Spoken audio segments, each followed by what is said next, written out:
Salutare la toată lumea! Astăzi o să vorbim despre o boală care dăinuie prin foarte multe crescătorii și anume ornitoza. Ornitoza care se unește foarte bine și am să vă specific așa detaliat cu tricomonoza. Se unește cu ea și o să spună foarte mulți, păi cum? Păi da, simplu. Știți că există de mai multe feluri bolile și noi nu le putem controla. Și bolile încep așa: ochi umflați sau măriți, roșii, lăcrimoși, așa. Și dacă vă uitați la ochi, în interiorul ochilor, să sesizați că dacă ridicați, o să scoateți niște pungulițe mici cu un cheag care e sub forma unei tricomonoze. Ce facem în cazul acesta? Gândiți-vă la cei care au porumbei sute, că nu poate să ia pe fiecare porumbel în parte, să-i dea cu mibazon și să-i dea și o pastilă de Aerofloxaron, care de preferat să dau 2, că este per kilogram la 8 ore. Orice tratament se ia la 8 ore. Și atunci, în cazul de față, noi nu avem ce să facem decât trebuie să luăm nu Ornistop, pentru că este apă de ploaie. Și când spun apă de ploaie, chiar așa este, apă de ploaie. Așa. Nu Ornistop, pentru că este o apă de ploaie. O apă de ploaie, o păcăleală directă. Păi uitați-vă ce conțin celelalte tratamente și vă uitați ce conține. Tilozină și doxiciclină. Scurt pe 2, simplu, care acționează la căile respiratorii.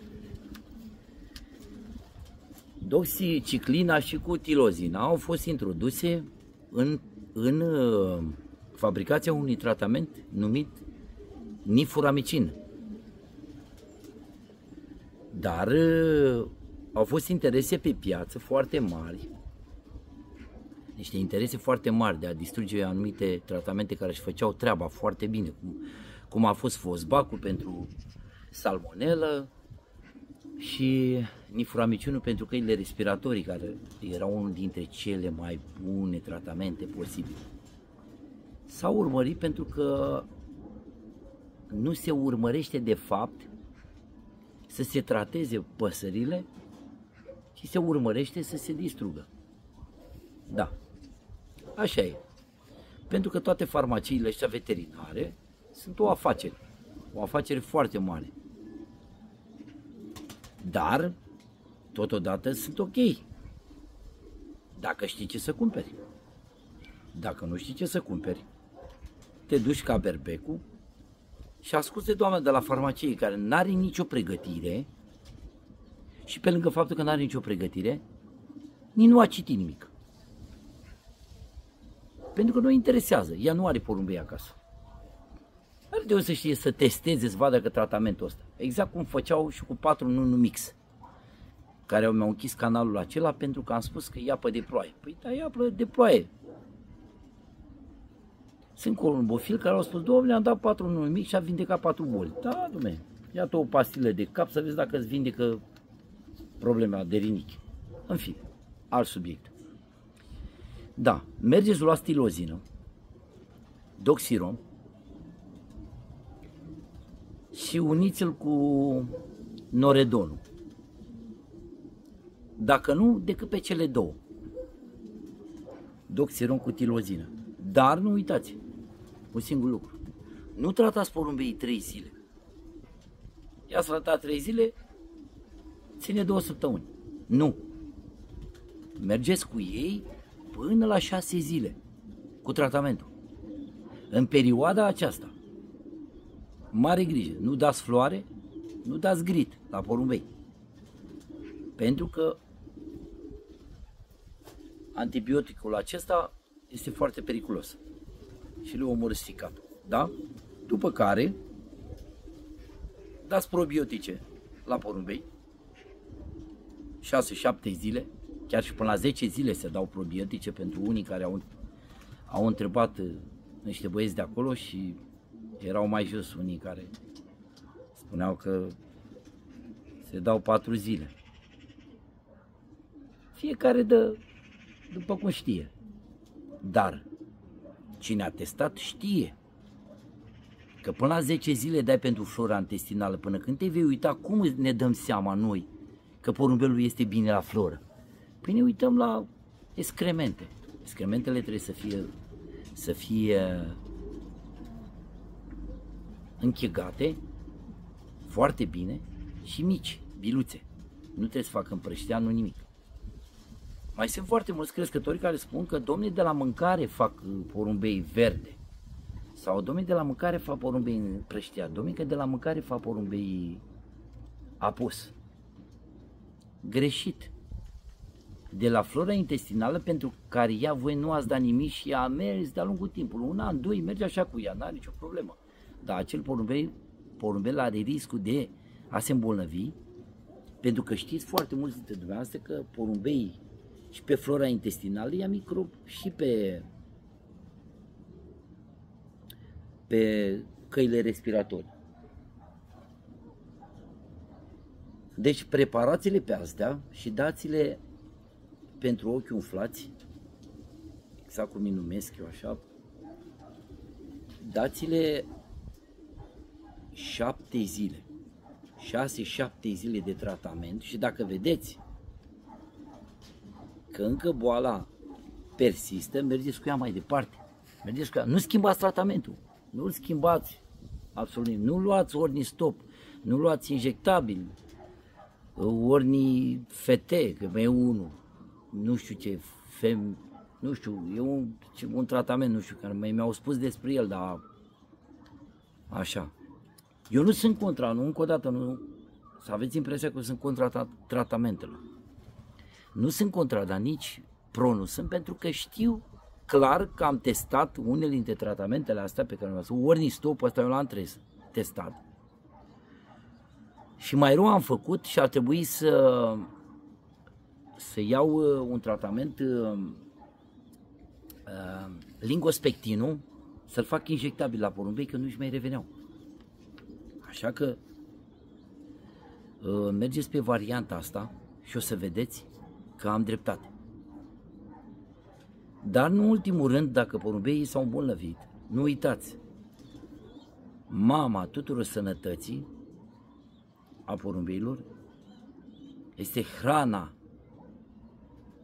puțină și consistentă, mai ales când porumbeii nu au pui, baie, trebuie să aibă permanentă, să facă baie, că îi se curăță de microbi.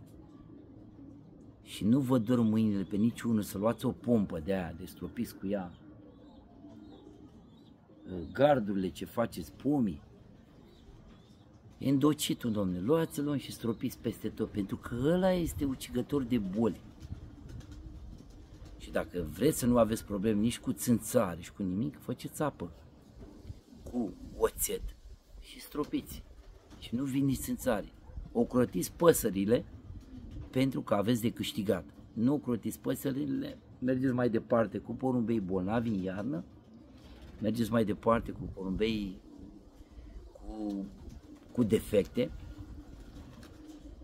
și dacă un porumbel, aici e foarte important să rețineți, un porumbel hârcă așa, să știți că porumbelul acela nu neapărat are o problemă de respirație. Nu.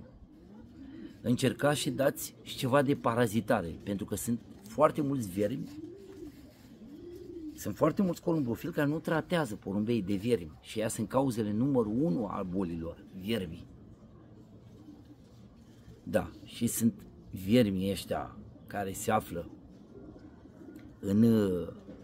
în partea de sus a corpului, ceea ce pentru mulți dintre dumneavoastră se pare că e wow, n-am auzit până acum, ați auzit acum. Și un porumbel care hârcăie așa și face așa, cum ne dăm seama dacă este problemă de respirație sau este probleme pentru că are viermi? Păi în primul rând, când deschideți gura, ciocul, așa, când deschideți ciocul, în interior, dacă vă uitați, în interiorul lui, dacă se află apă sau o mucoasă lipicioasă, așa, înseamnă că acel porumbel are probleme de respirație. Iar hârcăitul ăla e deja cronic, să știți de la mine lucrul ăsta, și trebuie să-i dați câte 2 pastile în fiecare zi, timp de 7 zile sau 8 zile de Enrofluxaron. Dacă nu se vede acea mucoasă